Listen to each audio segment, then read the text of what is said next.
Capítulo 11. Aconteceu que o povo começou a queixar-se das suas dificuldades aos ouvidos do Senhor.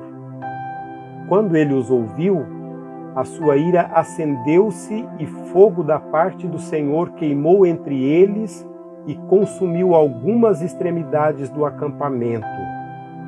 Então o povo clamou a Moisés. Este orou ao Senhor e o fogo extinguiu-se. Por isso aquele lugar foi chamado Taberá, porque o fogo da parte do Senhor queimou entre eles. Um bando de estrangeiros que havia no meio deles encheu-se de gula, e até os próprios israelitas tornaram a queixar-se e diziam: Ah, se tivéssemos carne para comer!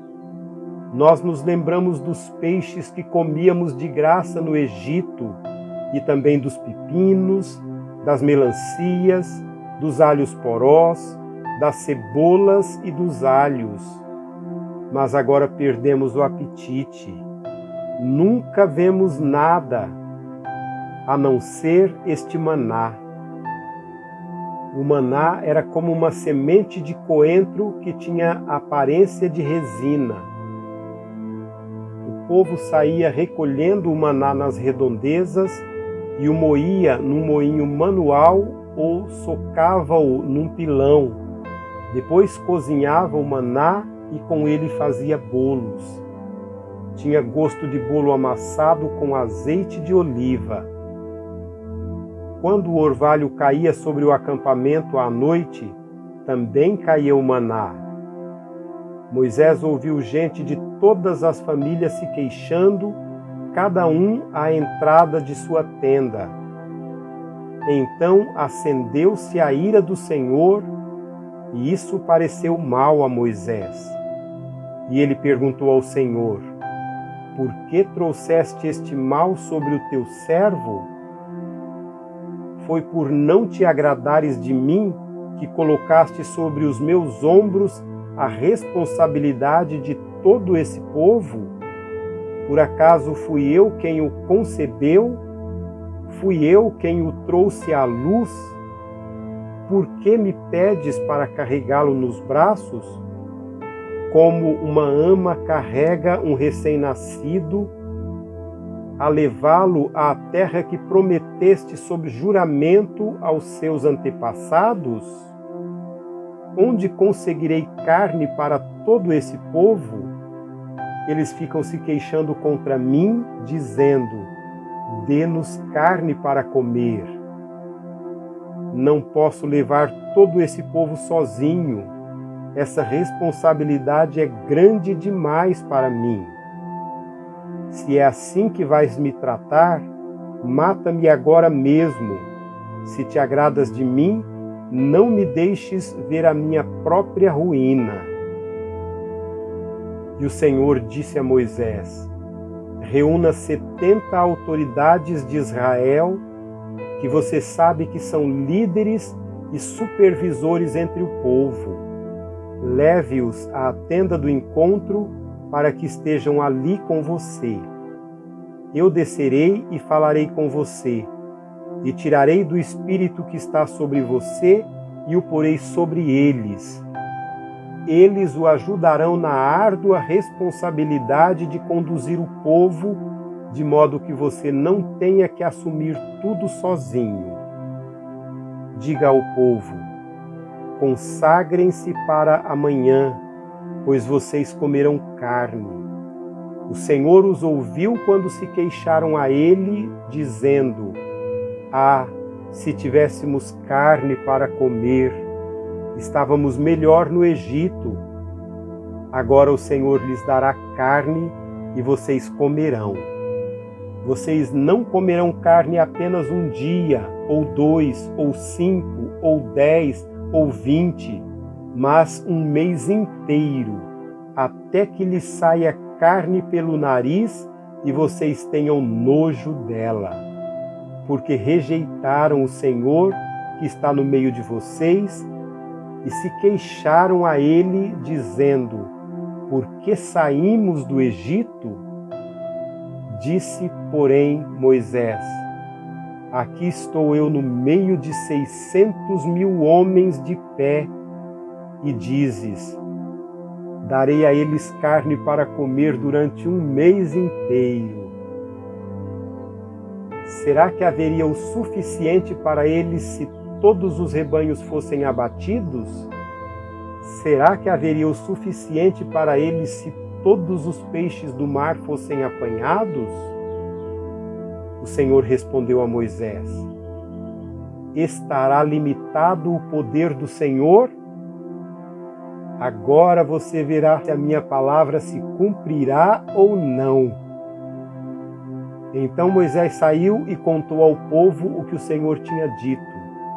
Reuniu 70 autoridades dentre eles e os dispôs ao redor da tenda. O Senhor desceu na nuvem e lhe falou, e tirou do espírito que estava sobre ele e o pôs sobre as 70 autoridades. Quando o espírito veio sobre eles, profetizaram, mas depois nunca mais tornaram a fazê-lo.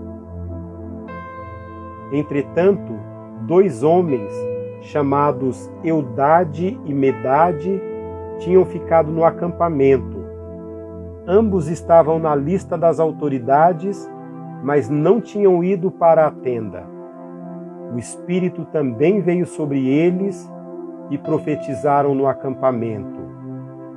Então, certo jovem correu e contou a Moisés: Eudade e Medade estão profetizando no acampamento.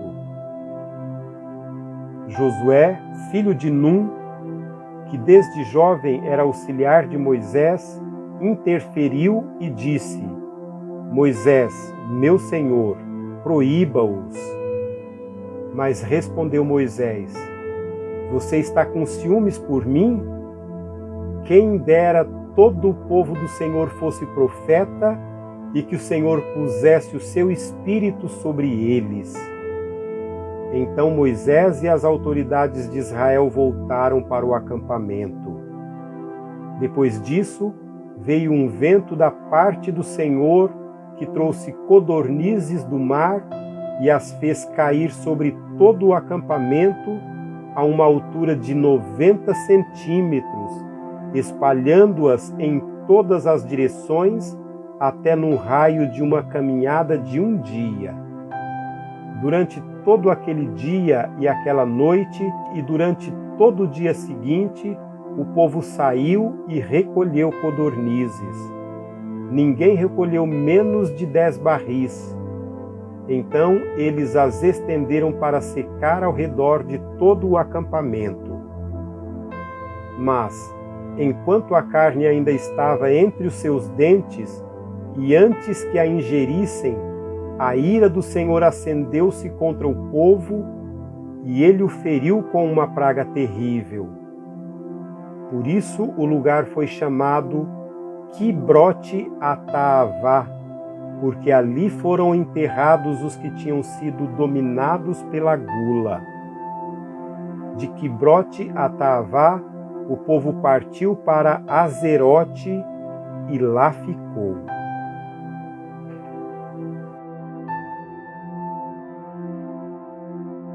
Capítulo 12. Miriam e Arão começaram a criticar Moisés porque ele havia se casado com uma mulher cuxita. Será que o Senhor tem falado apenas por meio de Moisés? Perguntaram. Também não tem ele falado por meio de nós? E o Senhor ouviu isso. Ora, Moisés era um homem muito paciente, mais do que qualquer outro que havia na terra. Imediatamente o Senhor disse a Moisés, a Arão e a Miriam: dirijam-se à tenda do encontro, vocês 3. E os 3 foram para lá. Então o Senhor desceu numa coluna de nuvem e, pondo-se à entrada da tenda, chamou Arão e Miriam. Os 2 vieram à frente e ele disse: ouçam as minhas palavras. Quando entre vocês há um profeta do Senhor, a ele me revelo em visões, em sonhos falo com ele. Não é assim, porém, com meu servo Moisés, que é fiel em toda a minha casa. Com ele falo face a face, claramente, e não por enigmas, e ele vê a forma do Senhor. Por que não temeram criticar meu servo Moisés? Então a ira do Senhor acendeu-se contra eles, e ele os deixou. Quando a nuvem se afastou da tenda, Miriam estava leprosa. Sua aparência era como a da neve. Arão voltou-se para ela, viu que ela estava com lepra e disse a Moisés: Por favor, meu senhor, não nos castigue pelo pecado que tão tolamente cometemos. Não permita que ela fique como um feto abortado que sai do ventre de sua mãe, com a metade do corpo destruído. Então Moisés clamou ao Senhor: Ó Deus, por misericórdia, cure-a. O Senhor respondeu a Moisés: Se o pai dela lhe tivesse cuspido no rosto, não ficaria ela envergonhada 7 dias? Que fique isolada fora do acampamento 7 dias. Depois ela poderá ser trazida de volta. Então Miriam ficou isolada 7 dias fora do acampamento, e o povo não partiu enquanto ela não foi trazida de volta. Depois disso, partiram de Azerote e acamparam no deserto de Parã.